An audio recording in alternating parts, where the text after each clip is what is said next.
સ્વામી બાપા, સેવા અને સત્સંગમાં નિર્વિઘ્ને પાર પડાય અને અંતિમ લક્ષ્ય સિદ્ધ થાય તે માટે આપના અનુભવ પ્રમાણે સૌથી વધુ પાયાની બાબત કઈ છે જે અમારે ક્ષણે ક્ષણે યાદ રાખવી જોઈએ?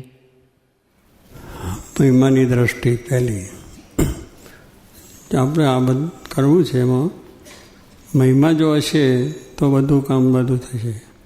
તમે કહ્યું ને, સત્સંગમાં મળેલી સેવા નિર્વિઘ્ન પાર ક્યારે આપણે મહિમા હોય તો જ.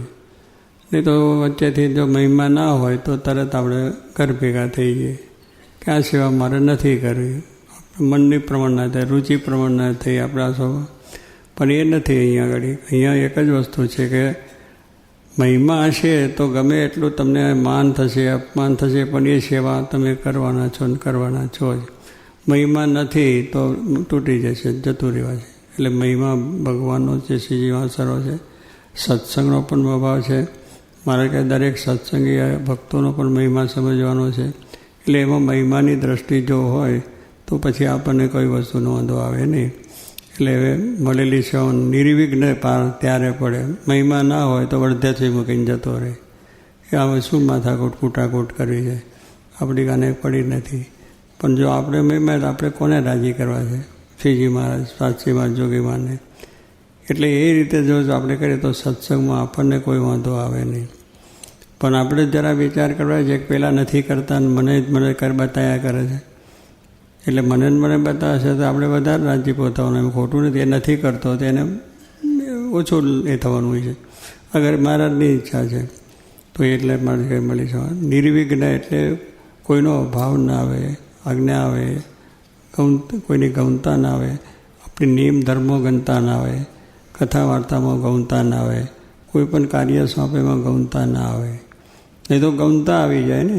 નિર્વિઘ્ન એટલે વિઘ્ન આવ્યું, કારણ કે આપણે પેલું જોયું અને એ નિર્વિઘ્ન. પણ મહિમા હોય બધું સારું જ છે. જોગી મારે કંઈ બધાનું કલ્યાણ થાવ. એટલે એમને કહ્યું બધાનું એમના જીવમાં શું ભગવાન હતા, ભગવાનને રાજી કરવા તો બધામાં દ્રષ્ટિ જ હતી. આપણી દ્રષ્ટિ એવી સૃષ્ટિ થાય.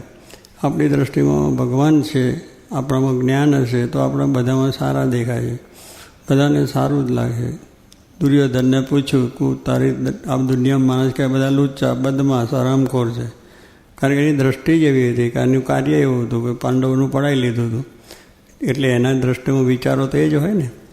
અને યુધિષ્ઠિર રાજાને પૂછ્યું, ધર્મરાજા, કેવા બધા મારા માણસો સારા, કોઈ માણસ ખરાબ નથી. એમ જોગી મહારાજે પણ આપણે સાંભળ્યું છે કે ભગવાન સર્વનું કલ્યાણ કરો, ભગવાન સર્વનું સારું કરો. સ્વામી પૂછે કે આ માણસ કે તો બહુ સારું, મહામુક્ત.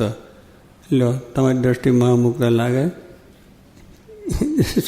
સત્સંગમાં ન શોભે એવી વસ્તુ હોય તો ભાઈ મહામુક્ત કહે, તો એમની દ્રષ્ટિ એવી છે. આપણી જો એ દ્રષ્ટિ હોય તો પછી આપણને નિર્વિઘ્ને આપણું કામ થાય. જો કે મહારાજ આનંદ આનંદ ને આનંદ 24 અવર ઢૂંઢ્યા. 24 કલાક આનંદ હતો કે નહીં. ઊંઘતા, જાગતા, ખાતા, બેહતા, હસતા ને હસતા દેખાય.